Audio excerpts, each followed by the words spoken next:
Wikipedia द्वारा प्रकाशित। कभी खुशी कभी गम, जिसे शुरुआती अक्षर के 3G के नाम से भी जाना जाता है, 2001 की भारतीय हिंदी भाषा की पारिवारिक ड्रामा फिल्म है जो करण जौहर द्वारा लिखित और निर्देशित है और यश जौहर द्वारा अपने बैनर धर्म प्रोडक्शंस के तहत निर्मित है। फिल्म में अमिताभ बच्चन, जया बच्चन, शाहरुख खान, काजोल, ऋतिक रोशन और करीना कपूर जैसे कलाकार हैं, जबकि रानी मुखर्जी अतिथि भूमिका में हैं।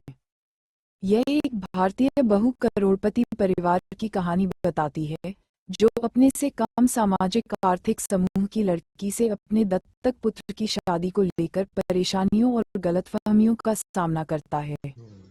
फिल्म का स्कोर बबलू चक्रवर्ती द्वारा तैयार किया गया था।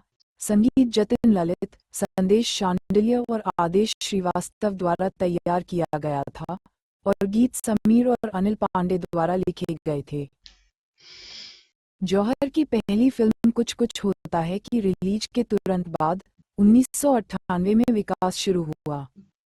प्रमुख फोटोग्राफी 16 अक्टूबर 2000 को मुंबई में शुरू हुई और लंदन और मिस्र में जारी रही।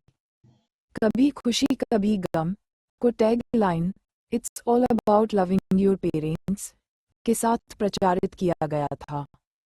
शुरुआत में 2001 के दिवाली उत्सव के लिए निर्धारित यह फिल्म अंततः 14 दिसंबर 2001 को भारत, यूनाइटेड किंगडम और उत्तरी अमेरिका में रिलीज की गई।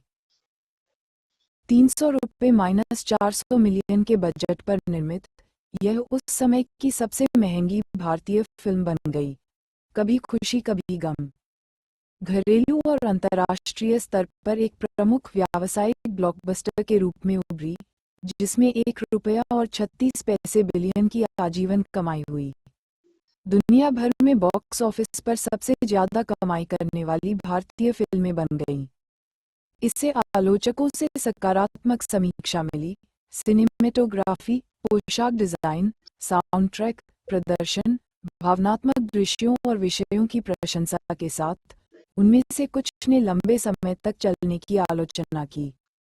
अंतर्राष्ट्रीय स्तर पर ये जौहर की अगली निर्देशित फिल्म कभी अलविदा ना कहना तक सबसे अधिक कमाई करने वाली भारतीय फिल्म थी।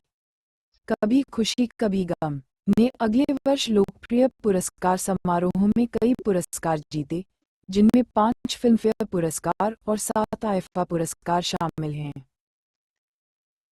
कथानक: यशवर्धन यश रायचंद एक करोड़पति बिजनेस टाइकून हैं।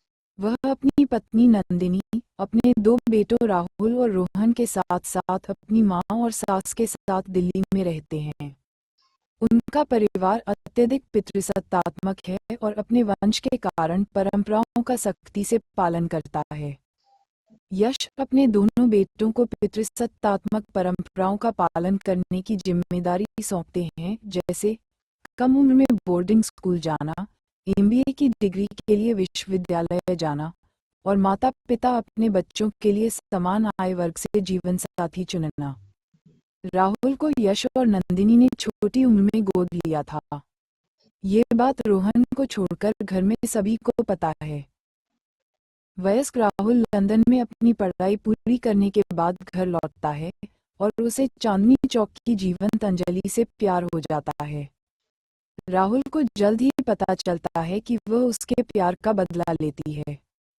हालांकि चूंकि वह कम आय वाली पृष्ठभूमि से है, इसलिए उसके पिता कभी भी इस रिश्ते को स्वीकार नहीं करेंगे। इस दौरान रोहन, जो अभी भी एक बच्चा है, को उनकी पारिवारिक परंपरा के हिस्से के रूप में बोर्डिंग स्कूल भेजा जाता है। यश ने राहुल की उच्चवर्गीय बचपन की दोस्त नैना से शादी करने की अपनी इच्छा की घोषणा की। उसे बाद में पता चला कि वह अंजलि से बहुत प्यार करता है, उससे नहीं। अंजलि के बारे में जानने के बाद यश उसकी स्थिति के कारण क्रोधित हो जाता है। राहुल ने उससे शादी न करने का वादा किया। हालांकि उसे पता चलता है कि अंजलि और उसकी बहन पूजा के पिता की मृत्यु हो गई है, जिससे वे दोनों अनाथ हो गए हैं। यश की दुश्मनी के बावजूद वह अनायास ही उससे शादी कर लेता है। जब वह उसे घर लाता है तो यश राहुल को ये याद दिलाते हुए मना कर देता है कि उसे गोद लिया गया है। इससे आहत होकर राहुल ने नंदिनी को रोते हुए अलविदा कहा और घर छोड़ दिया। रोहन को कभी भी इस बात का सच पता नहीं चला कि राहुल ने घर क्यों छोड़ा। 10 साल बाद रोहन बोर्डिंग स्कूल से घर लौटा। आखिरकार उसे अपनी दादी से पता चलता है कि राहुल ने क्यों छोड़ा और ये तथ्य कि उसे गोद लिया गया है। इस अलगाव से अपने माता पिता को जो दर्द हुआ है उसे देखकर रोहन परिवार को फिर से एकजुट करने की कसम खाता है। उसे पता चला कि राहुल, अंजलि और पूजा लंदन चले गए हैं। वह एमबीए की डिग्री के लिए अपनी आगे की पढ़ाई करने के लिए यश से झूठ बोलकर वहां जाता है। राहुल और अंजलि का एक छोटा बेटा क्रिश है। पूजा किंग्स कॉलेज लंदन में पढ़ने वाली एक अत्याधुनिक दिवा है। वह और रोहन, जो अतीत में बचपन के दोस्त थे, राहुल और अंजलि के प्यार में पड़ने के बाद फिर से एक हो गए। वह राहुल और अंजलि को घर वापस लाने की खोज में उसका समर्थन करती है।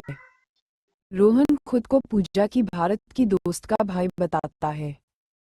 सच्चाई को छिपाने के लिए रोहन द्वारा खुद को यश के रूप में पेश करने के बाद राहुल ने उसे अपने साथ रहने दिया।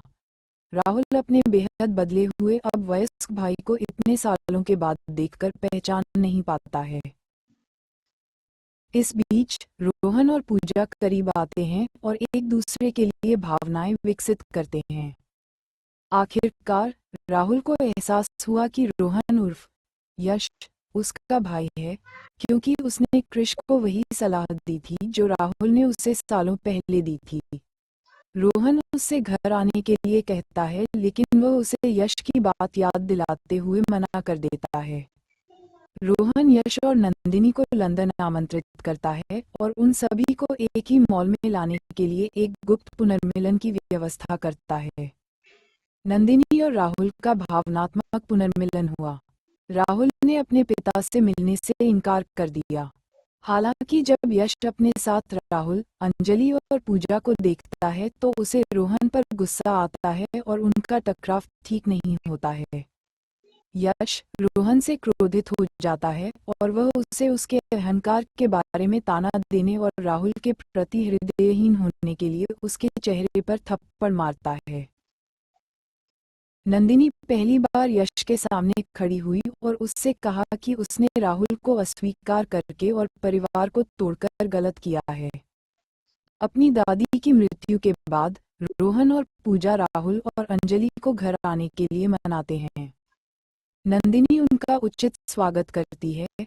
जब राहुल यश के पास जाता है तो यश राहुल को अस्वीकार करने के अपने गलत काम को स्वीकार करता है और रोते हुए माफी मांगता है और राहुल को बताता है कि वह हमेशा उससे प्यार करता था। राहुल ने यश को माफ कर दिया, जो बाद में रोहन से उससे इतने सालों तक राहुल से दूर रखने के लिए और अंजलि से उस समय उनकी शादी को मंजूरी नहीं देने के लिए माफी मांगता है। रोहन और पूजा, जिन्हें प्यार हो गया था, बाद में शादी कर लेते हैं। परिवार राहुल और अंजलि की शादी का देर से जश्न मनाता है। इस प्रकार वे एक साथ खुशी से रहते हैं और रोहन और पूजा की शादी का भी जश्न मनाते हैं। ढालना। यशवर्धन यश रायचंद के रूप में अमिताभ बच्चन, नंदिनी के पति, राहुल के दत्तक पिता और रोहन के पिता। दिल्ली स्थित एक बिजनेस टाइकून। भयंकर रूप से हावी होकर वह अपनी पत्नी और बेटों के जीवन को नियंत्रित करने पर जोर देता है। यश के किरदार के लिए बच्चन जौहर की पहली पसंद थे। जौहर ने कहा, जैसा कि मैंने फिल्म लिखी, मुझे एहसास हुआ कि यश फिल्म की रीढ़ है और मैं केवल एक अभिनेता को भूमिका निभाते हुए देख सकता था। अमिताभ बच्चन। बच्चन अपनी ओर से बिना स्क्रिप्ट कथन के फिल्म करने के लिए सहमत हो गए। जौहर ने उल्लेख किया कि वो शुरू में बच्चन जैसे कद के स्टार को निर्देशित करने से डरते थे, लेकिन बाद में वह जल्द ही सुपरस्टार के बजाय अभिनेता बन गए।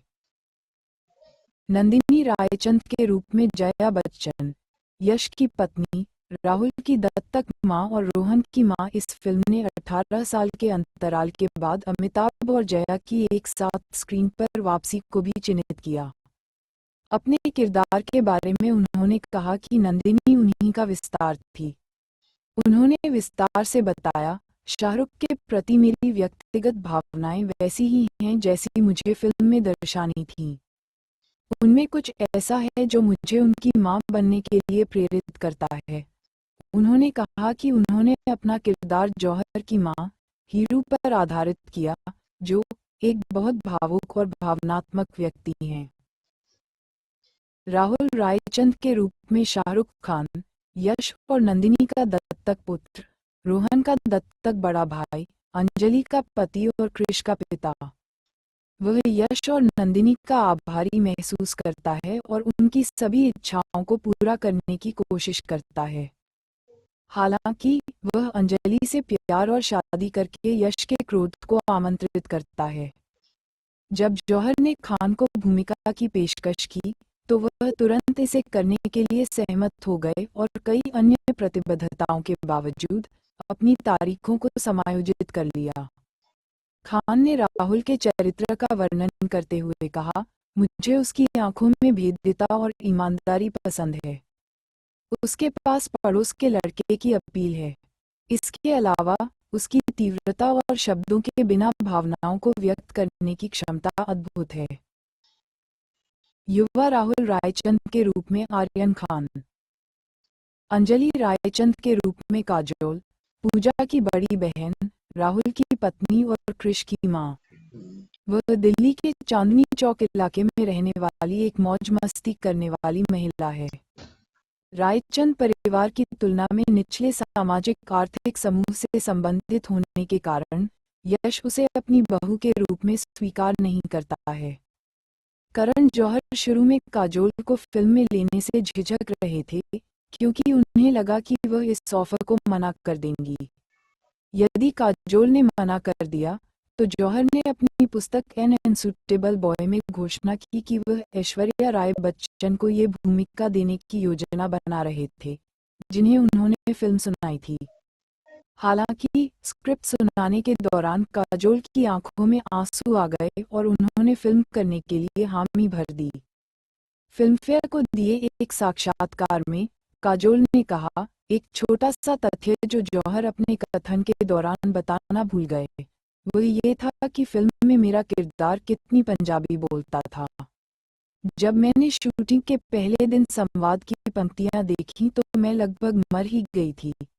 हालांकि उन्होंने यश जौहर और क्रू सदस्यों की मदद से सही उच्चारण और उच्चारण सीखा। रोहन रायचंद के रूप में ऋतिक रोशन, यश और नंदिनी का जैविक पुत्र, राहुल का छोटा भाई और पूजा का पति। बचपन में राहुल को गोद लिए जाने की बात से अनभिज्ञ, उसका मिशन उसे अपनी दादी नानी से सच्चाई सीखने के बाद भी घर वापस लाना है। जौहर ने अपनी पहली फिल्म कहो ना प्यार है का रफ कट देखने के बाद रोशन को रोहन का किरदार निभाने के लिए साइन किया। रोशन ने उस फिल्म में अपने किरदार को बफर बताया जो मुख्य रूप से बच्चन और शाहरुख पर केंद्रित थी। युवा रोहन लड्डू रायचंद के रूप में कविश मजूमदार, पूजा पू रायचंद के रूप में करीना कपूर, अंजलि की छोटी बहन और रोहन की पत्नी। वह एक परिष्कृत और ग्लैमरस लड़की है जो रोहन को राहुल को उसके घर वापस लाने की योजना में मदद करती है। इस प्रक्रिया में उन्हें प्यार हो जाता है। बॉम्बे टाइम्स द्वारा आयोजित एक पार्टी में कपूर को देखने के बाद जौहर ने तुरंत उन्हें ग्लैमरस देवा पू की भूमिका के लिए कास्ट करने का फैसला किया।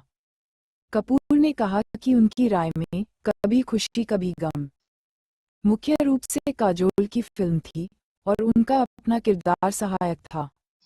अपनी भूमिका की तैयारी के लिए उन्होंने अपने नृत्य कौशल पर कड़ी मेहनत की क्योंकि वह नहीं चाहती थी कि दर्शकों को पता चले कि वह अच्छा नृत्य नहीं कर सकती। युवा पूजा पू शर्मा के रूप में मालविका राज, नैना कपूर के रूप में विस्तारित अतिथि भूमिका में रानी मुखर्जी, राहुल की पारिवारिक मित्र। वह एक सोशलाइट है जो राहुल से प्यार करती है और उससे शादी करना चाहती है और यश उसे स्वीकार करता है। जौहर की पिछली और पहली फिल्म कुछ कुछ होता है, जिसमें खान, काजोल और मुखर्जी ने अभिनय किया था, की सफलता के बाद वह इस फिल्म में भी उनकी उपस्थिति चाहते थे। इस प्रकार उन्होंने मुखर्जी को अतिथि भूमिका में लिया। प्रारंभ में जौहर चाहते थे कि फिल्म में उनकी उपस्थिति एक आश्चर्य के रूप में हो, लेकिन प्रचार गतिविधियों के दौरान सोनी म्यूजिक की एक आकस्मिक गलती के कारण उनकी खोज हो गई। सईदा बेगम, दैजान के रूप में फरीदा जलाल, राहुल और रोहन की नानी, रुखसार की मां, कृष रायचंद के रूप में जिब्रान खान, राहुल और अंजलि का बेटा, यश और नंदिनी का दत्तक पोता, रोहन और पूजा का भतीजा, दत्तक भतीजा। रुखसार बेगम के रूप में सिमोन सिंह, सईदा की बेटी, अंजलि की सबसे अच्छी दोस्त और अशफाक की पत्नी। ओम शर्मा उर्फ बाबूजी के रूप में आलोकनाथ, अंजलि और पूजा के पिता। रोहन के दोस्त के रूप में जुगल हंसराज। लाजवंती, लज्जो, रायचंद के रूप में अचला सचदेव, यश की मां और नंदिनी की सास, राहुल और रोहन की दादी। हरबंस कौर के रूप में सुषमा सेठ, नंदिनी की मां और यश की सास, राहुल और रोहन की नानी। हल्दीराम रावत के रूप में जॉनी लीवा, श्रीमती रावत के रूप में हिमानी शिवपुरी, हल्दीराम की पत्नी और घसीटाराम की मां। मिस्टर कपूर के रूप में अमर तलवार, यश के दोस्त और नैना के पिता। रणधीर, रॉबी के रूप में विकास सेठी, अशफाक की दादी के रूप में शशिकला, अशफाक के भतीजे के रूप में परजान दस्तूर, पुनीत मल्होत्रा एक क्रिकेट गेंदबाज के रूप में।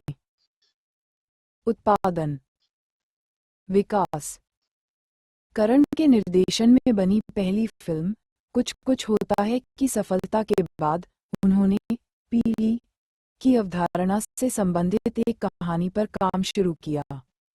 शुरुआत में यह विचार दो बहुओं के इर्द गिर्द घूमता था। हालांकि अपने चचेरे भाई फिल्म निर्माता आदित्य चोपड़ा की सलाह पर, जिन्होंने सोचा था कि पुरुष पात्र बहुत कमजोर होंगे, करण ने कहानी में बदलाव करके इसे दो भाइयों की कहानी बनाने का फैसला किया। कभी खुशी कभी गम के पीछे की प्रेरणा यश चोपड़ा की कभी कभी से मिली। क्लासिक से प्रेरित होने पर करण ने कहा, मुझे जो पसंद आया वो ये तथ्य था कि यह प्रेम कहानी पीढ़ियों तक फैली हुई थी। ये युवावस्था से शुरू हुई और लोगों के बड़े होने के साथ आगे बढ़ती गई। आप कह सकते हैं कि कभी कभी इसका शुरुआती बिंदु है। मेरी नई फिल्म के लिए मैं इससे प्रेरित हूँ, लेकिन मुझे यकीन है कि यह फिल्म बहुत अलग दिखेगी, अलग लगेगी। इसी तरह अंकशास्त्रीय कारणों से करण ने अपनी फिल्म के शीर्षक में दूसरी कभी में एक अतिरिक्त ई जोड़ा। टाइम्स ऑफ इंडिया के साथ एक साक्षात्कार में करण ने कुछ कुछ होता है के साथ तुलना को खारिज कर दिया और कहा कि जबकि उनकी पहली फिल्म झागदार और बुलबुला गमिश थी, ये अधिक उत्तम दर्जे का और परिष्कृत थी। उन्होंने कहा कि इस फिल्म में भी खूब सारा ड्रामा होगा, लेकिन इसे अधिक परिपक्वता से संभाला जाएगा। मुख्य फोटोग्राफी शुरू होने से पहले करण और अनुबंधित पोशाक डिजाइनरों ने प्रत्येक कलाकार के लिए सही लुक पाने के लिए अमेरिका, लंदन, मिलान और नई दिल्ली के कई स्थानों पर खरीदारी की। इसके अतिरिक्त करण को अनुबंधित अभिनेताओं से केवल एक ही उम्मीद थी, अच्छा दिखना और अपना काम करना। उन्होंने अमिताभ बच्चन और रोशन के बीच जलवायु मुठभेड़ वाले एक दृश्य को छोड़कर उनके लिए कोई रिहर्सल आयोजित नहीं की। जिन अतिरिक्त प्रोडक्शन लोगों को काम पर रखा गया उनमें choreographer Farah Khan, production designer Sharmishtha Roy और सिनेमेटोग्राफर किरण देवहंस शामिल थे। फिल्माने फिल्म का पहला शेड्यूल 16 अक्टूबर 2000 को मुंबई में रोशन कपूर, खान और काजोल के गाने बोले चूड़ियां के फिल्मांकन के साथ शुरू हुआ। अमिताभ और जया बच्चन 20 अक्टूबर को शेड्यूल में शामिल हुए। इन कलाकारों की मौजूदगी से पैदा हुए भारी तनाव के कारण करण सेट पर बेहोश हो गए। हालांकि उन्होंने बिस्तर पर लेटे हुए ही बाकी गाने का निर्देशन जारी रखा। कभी खुशी कभी गम के पहले भाग के लिए शर्मिष्ठा रॉय के नेतृत्व में प्रोडक्शन डिजाइन टीम ने मुंबई के फिल्म सिटी के एक स्टूडियो में चांदनी चौक को फिर से बनाया। प्रामाणिकता प्रदान करने के लिए टीम ने मूल क्षेत्र की कई तस्वीरें लीं और चांदनी चौक की विभिन्न गलियों में खरीदारी भी की। रॉय ने बाद में फिल्म में अपने काम के लिए सर्वश्रेष्ठ कला निर्देशन का फिल्मफेयर पुरस्कार जीता। एक महलनुमा हवेली के अंदरूनी हिस्से को रायचंद परिवार के घर के रूप में दोगुना करने के लिए उसी स्टूडियो में नए सिरे से विकसित किया गया था। बहु करोड़पतियों के घर को प्रामाणिकता प्रदान करने के लिए कई महंगी पेंटिंग दीवारों पर लटका दी गईं। रॉय द्वारा कुल 18-19 विस्तृत सेटों का निर्माण किया गया था, क्योंकि करण चाहते थे कि फिल्म का स्वरूप जीवन से भी बड़ा हो। फिल्म का दूसरा भाग लंदन शहर में शूट किया गया था। करण ने शहर के प्रति अपने लगाव के कारण वहां फिल्म सेट करने का फैसला किया। उन्होंने आगे कहा, मैं अपना कथानक न्यूयॉर्क शहर या कहीं और पर आधारित कर सकता था, लेकिन लंदन मेरे दिल के बहुत करीब है। मुझे अपनी फिल्में लंदन के आसपास बुनना पसंद है। शूटिंग स्थानों में मिलेनियम स्टेडियम, कैंट में Bluewater, Blenheim Palace, Saint Paul cathedral और टेम्स नदी के किनारे शामिल हैं। रायचंद परिवार की हवेली के बाहरी दृश्यों को वाडेसिडन मनों में फिल्माया गया था। ब्लू वाटर कॉम्प्लेक्स में जया बच्चन और खान के बीच एक भावनात्मक दृश्य फिल्माते समय चालक दल को भारी कठिनाइयों का सामना करना पड़ा, क्योंकि उन्हें काम करते हुए देखने के लिए भारी भीड़ जमा हो गई थी।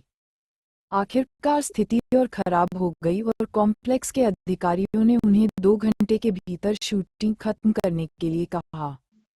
खान और काजोल से जुड़ा एक और गीत अनुक्रम मिस्र के काहिरा शहर में गीजा के पिरामिडों की पृष्ठभूमि पर फिल्माया गया था।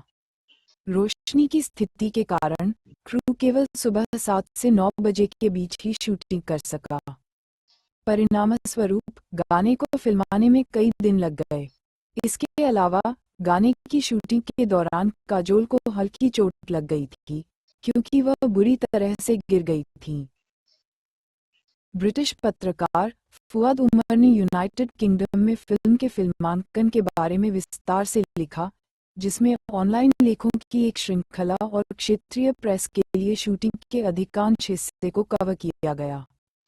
इनमें से कई को उनकी पुस्तक बॉलीवुड एन इनसाइडर्स गाइड में असंपादित प्रारूप में पुनर्मुद्रित किया गया था। विषय वस्तु।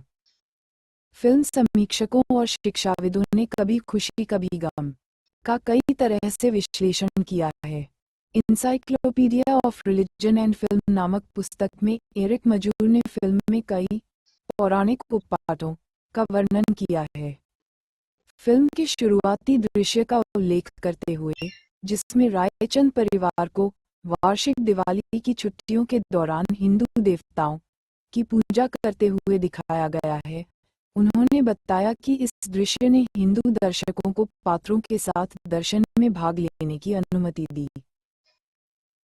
लेखिका रजनी मजूमदार ने कभी खुशी कभी गम की तुलना हम आपके हैं कौन से की, और यह भी कहा कि फिल्म एक शानदार मंच जो वैश्विक स्थानों पर घूमती है के माध्यम से पारिवारिक और नैतिक मूल्यों के विषयों से निपटती है।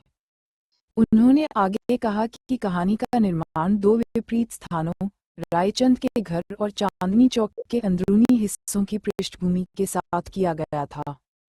जबकि रायचंद घर को महंगा, लगभग एक संग्रहालय जैसा बताया गया है। चांदनी चौक को भीड़, अराजकता और उत्सव की दुनिया के रूप में दिखाया गया है। उन्होंने ये सुनिश्चित करने के लिए फ्रंटल कैमरा कोणों के उपयोग पर भी ध्यान दिया कि दर्शकों की नज़र पूरे आंतरिक विस्तार में घूमती है।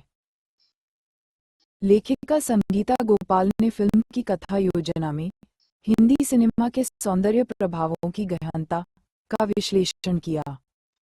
यश और राहुल रायचंद के बीच टकराव के दृश्य के दौरान मेलोड्रामा बनाने के लिए 360 डिग्री पैनिंग शॉट्स के साथ थंडरिंग बैकग्राउंड स्कोर का उपयोग किया गया था। उन्होंने आगे कहा कि हालांकि इस तरह के दृश्य कई नाटकीय हिंदी फिल्मों में पिछले आमना सामना को दोहराने से शुरू हुए थे, लेकिन वे धीरे धीरे अधिक यथार्थवादी रजिस्टर में स्थानांतरित हो गए क्योंकि रूपरेखा समाजशास्त्र से परिवार के मनोविज्ञान की ओर बढ़ती है। मजूर ने पलायनवाद के साधन के रूप में फिल्म में स्वप्न दृश्यों के उपयोग का उल्लेख किया। उन्होंने सूरज हुआ मध्यम गीत को एक असाधारण अनुक्रम के रूप में संदर्भित किया, जिसने राहुल और अंजलि को शारीरिक रूप से अंतरंग होने की अनुमति दी, उन तरीकों से जो वे फिल्म की वास्तविक दुनिया में नहीं कर सकते थे। उन्होंने आगे कहा कि पात्रों ने व्यापक संवाद के माध्यम से नहीं बल्कि नज़रों के आदान प्रदान के माध्यम से ढेर सारी भावनाओं को व्यक्त किया, जो उनकी आंखों के अत्यधिक क्लोजअप द्वारा प्रदर्शित किया गया था। मूवी ब्लॉकबस्टर्स पुस्तक के लिए लिखते हुए एंड्रू विलिस ने टिप्पणी की कि यह फिल्म विशेष रूप से भारतीय प्रवासियों को आकर्षित करने के लिए लिखी गई थी। उन्होंने बताया कि फिल्म का उद्देश्य कनाडा, यूनाइटेड किंगडम और उत्तरी अमेरिका में एनआरआई के बड़े वर्ग के बीच पुरानी यादें ताज़ा करना था। फिल्म के दूसरे भाग में राहुल और अंजलि लंदन चले जाते हैं, जहां वे कई गैर भारतीय पड़ोसियों और दोस्तों के बीच एक समृद्ध जीवन शैली का आनंद लेते हैं। हालांकि घर से दूर रहने को लेकर उनमें, विशेषकर अंजलि में, एक सतत असंतोष है। इसके अतिरिक्त वह पारंपरिक साड़ी पहनती है और एक वफादार गृहिणी के कर्तव्यों का पालन करती है। वह अपने बेटे और छोटी बहन के पश्चिमी संस्कृति से अत्यधिक प्रभावित होने से भी चिंतित है। इस प्रकार यह फिल्म प्रवासी भारतीय दर्शकों के साथ एक भावनात्मक रिश्ता बनाने की कोशिश करती है। एक्सटीन के अनुसार कई अनुक्रम भारत की सांस्कृतिक रूप से रूढ़िवादी और आदर्शवादी छवि व्यक्त करते हैं, जबकि यह मानते हुए कि ब्रिटेन में रहने वाले प्रवासी अनैच्छिक निर्वासन का जीवन जीते हैं। पश्चिमी विचारधारा को आर्थिक सफलता के साथ जोड़ा जाता है, जिसमें स्टारबक्स और बर्गर किंग जैसे पश्चिमी उपभोक्तावाद पर जोर दिया जाता है। क्रीकमूर का मानना है कि रोहन फिल्म में एकमात्र ऐसा पात्र था जो कई सांस्कृतिक स्थानों को आसानी से नेविगेट कर सकता था। वह भारत और लंदन में अपने पैतृक घर दोनों में पूरी तरह से सहज दिखते हैं। हालांकि फिल्म की टैगलाइन थी, ये सब आपके माता पिता से प्यार करने के बारे में है, क्रीकमूर को संदेह हुआ और उन्होंने सुझाव दिया, फिल्म वास्तव में कठोर पिताओं को अपने बच्चों पर भरोसा करने और प्यार करने की सलाह देती है। माँ, चाची और दादी निश्चित रूप से प्यार करती हैं, व्यर्थ पितृसत्ताओं की मूर्खतापूर्ण इच्छाओं का सम्मान करते हुए भी उनके बच्चे बिना किसी शर्त के। Sound track. फिल्म का संगीत जतिन ललित, संदेश शांडिल्य और आदेश श्रीवास्तव ने तैयार किया था। सूरज हुआ मध्यम को छोड़कर गीत समीर द्वारा उपलब्ध कराए गए थे, जिसे अनिल पांडे ने लिखा था। एल्बम में कुल 11 ट्रैक मौजूद हैं, जिसे 26 अक्टूबर 2001 को सोनी म्यूजिक द्वारा जारी किया गया था। फिल्म का स्कोर बबलू चक्रवर्ती द्वारा तैयार किया गया है। मुक्त करना। शुरुआत में 2001 के दिवाली समारोह के दौरान सिनेमाघरों में रिलीज होने वाली थी कभी खुशी कभी गम। एक महीने बाद 14 दिसंबर 2001 को रिलीज हुई। फिल्म की लंबी अवधि के कारण सिनेमाघरों ने 4 के बजाय प्रतिदिन 3 शो दिखाए। इसके अलावा अग्रिम बुकिंग में भारी भीड़ के कारण कई सिनेमाघरों ने अपने टिकट की कीमतें बढ़ा दी। फिल्म के दौरान रवींद्रनाथ टैगोर द्वारा जन गण मन के उपयोग को दर्शकों के एक निश्चित वर्ग और भारतीय जनता पार्टी के राजनेताओं द्वारा संदर्भ से बाहर और राष्ट्रीय गौरव का अपमान करने के लिए आलोचना का सामना करना पड़ा। इसके बाद उत्तर प्रदेश स्थित एक याचिकाकर्ता द्वारा धर्मा प्रोडक्शंस के खिलाफ इलाहाबाद उच्च न्यायालय में एक रिट जारी की गई थी।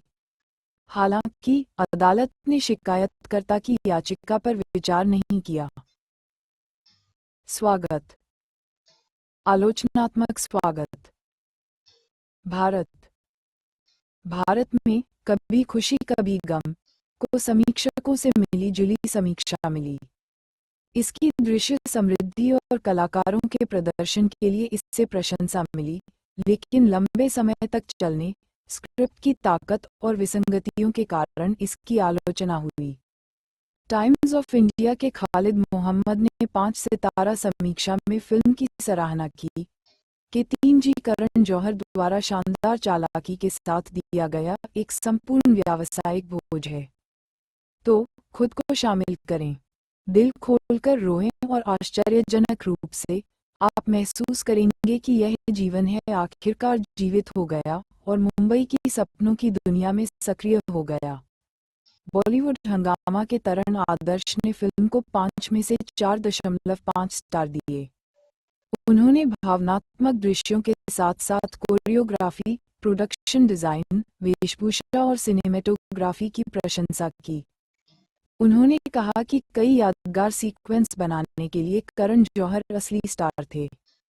प्लेनेट बॉलीवुड के राकेश बुद्धू ने फिल्म को 10 में से 8 स्टार देते हुए कहा, धर्मा प्रोडक्शंस ने हमें आने वाले समय में याद रखने लायक एक प्यारी फिल्म देने का अपना वादा निभाया है। उन्होंने स्क्रिप्ट में कई खामियां बताईं, लेकिन ये भी कहा कि फिल्म के सकारात्मक पहलू नकारात्मक पहलुओं पर भारी पड़े। उन्होंने कहा कि 3G एक मनोरंजक फिल्म है और यह इंतजार के लायक है। अपनी पुस्तक बॉलीवुड एन इनसाइडर्स गाइड के फिल्म समीक्षा अनुभाग में फुआद उमर ने फिल्म की जबरदस्त प्रशंसा की और इसे पहले फ्रेम से आखिरी तक उत्कृष्ट कृति कहा।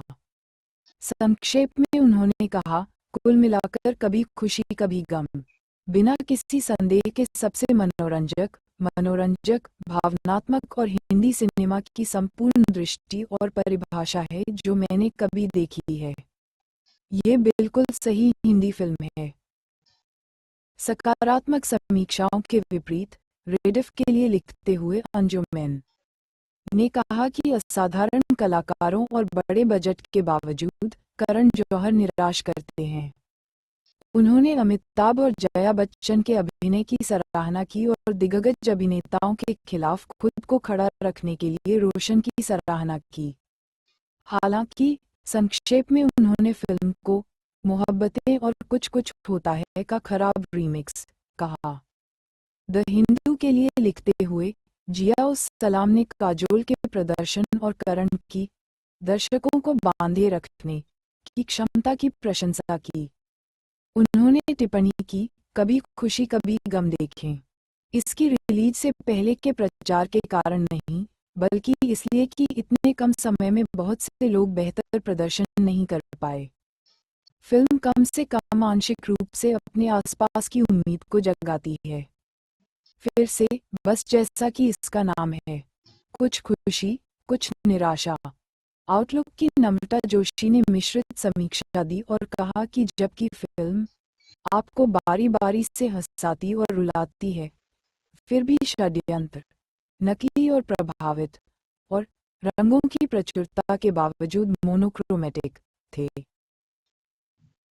प्रवासी समीक्षा एग्रीगेटर वेबसाइट रॉटन टोमाटोज पर 11 आलोचकों में से 100% समीक्षाएं सकारात्मक हैं, जिनकी औसत रेटिंग 8.8/10 है।